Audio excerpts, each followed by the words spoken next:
The 80th anniversary of the bombing of Pearl Harbor may be the last big milestone anniversary where World War II veterans are alive. Our Seth Kaplan found an amazing York County man and learned what he did after seeing what happened at Pearl Harbor. I was brought up in York County and I stayed here and worked here. I'm still here. 101 years later, but 80 years ago, I was a little stunned.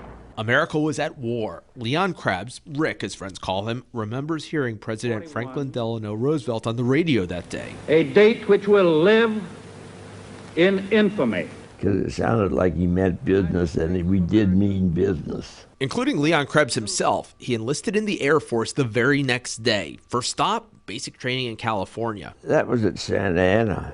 We got commissioned, and then we were off to doing what we were supposed to do. In Arizona, training the men who bombed enemies in Europe and Asia. Leroy Krebs went to Temple on the GI Bill, then came home. I walked into the drugstore where my wife was that night in Glen Rock, and the supervising principal, that's what they were called at that time, was in there, and he came over and said,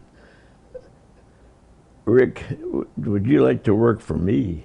That began a career in education, which ended with him as principal of Susquehannock High School. Oh, and you can call him Lieutenant Colonel Krebs. That's what he retired as in the reserves 38 years after he enlisted. His lasting advice?